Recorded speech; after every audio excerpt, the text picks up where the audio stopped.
বৃহস্পতিবার দক্ষিণ চব্বিশ পরগনার সাগরের ঘোড়ামারা দ্বীপের পাশে মুড়িগঙ্গা নদীর চড়াতে ধাক্কা লেগে দুর্ঘটনার কবলে পড়ে বাংলাদেশি বার্জ সি ওয়ার্ল্ড। স্থানীয় মৎস্যজীবীরা ঘটনার খবর দেয় সাগর থানায়।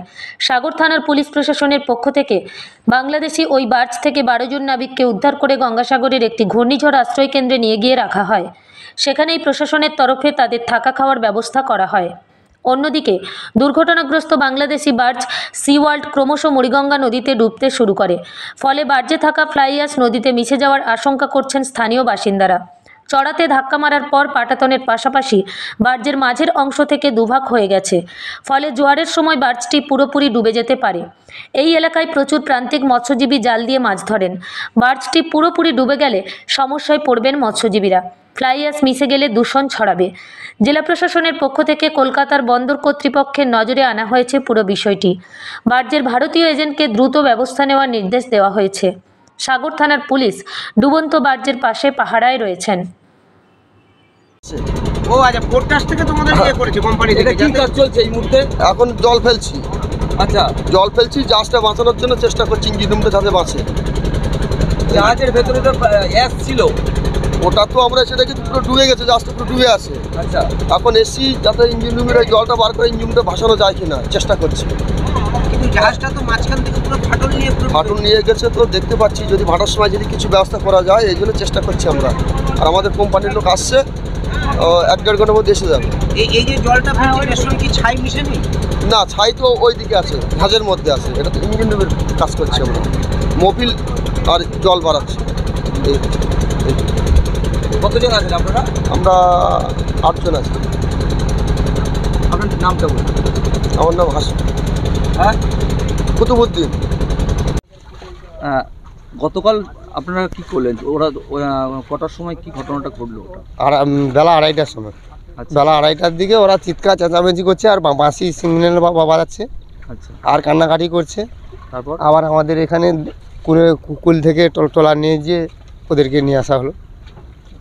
আচ্ছা, নিয়ে এসে ওই এখানে কুলে ওটা তো বাংলাদেশি বাংলাদেশি বাস। এবার নিয়ে এসে তখন লোককে বাঁচানোর জন্য এবার আমরা ঝাঁপে পড়ছি। আমরা বাংলাদেশি কে আর কে অত যে বাঁচাও যখন কান্নাকাটি চিৎকার নদীর মাঝখানে করছে, তখন আমরা সবাই যেয়ে ওদেরকে উদ্ধার করে আনলাম। তারপরে এখানে প্রশাসনকে ফোন করার পর থেকে প্রশাসন এলো। পরে ওদের গতকাল যখন ধাক্কা মারলো তখন বেলা 10টা বাজে, তখন এই জায়গাটা তো ওই এই যে বার্জগুলো তো ছাই নিয়ে আসে, তখন কি পরিস্থিতি হয়েছিল? তখন কিছু হয়নি। তার পরপর যখন জল শুকলা হতে থাকলো তখন ওরা জাহাজটা মাঝখান থেকে ফেটে গেছে। তারপরে ওই ছাইগুলো দুই হাত থেকে পড়ছে আর কি, পড়ছিল, ব্যাগ নদীতে চলে যাচ্ছে ফেটে আর কি। যখন চালা হয়ে যায় তখন এমনি নদীতে পড়ছে ব্যাগ। এটা তো ভয়ঙ্কর জিনিস আপনাদের। হ্যাঁ, ভয়ঙ্কর তো, বিশাল ভয়ঙ্কর ক্ষতিকর। আপনারা তো মাছ ধরেন আমরা। তো আপনার নদীতে যেহেতু মাছ ধরেন, এই ছাই জলে মিশলে তো সমস্যা আছে। হ্যাঁ, সমস্যা আছে। আপনারা কি চাইছেন এখন? আমরা যতদূর সম্ভব যে তাড়াতাড়ি যদি এতে নিয়ে চলে যায় ভালো হয়, যাতে ছাই না মিশে জলে। হ্যাঁ, জলে না যেন মিশে। এই যে আপনারা যে আজকে এতজনকে 12 জনকে উদ্ধার করলেন, আপনারা যা মৎস্যজীবীরা রয়েছেন তারা যখন বাংলাদেশে যান তখন তো তাদের উপর মারাত্মক অত্যাচার নেমে আসে। আপনারা তো সেটা ভাবলেন না? না, মানে সেটা ভাবিনি। আমরা লোককে বাঁচানোর জন্য ছুটে গেছি। আমরা তখন তাদের দেশে গেলে কি হয় না হয় তখন ওটা আমরা বুঝি না।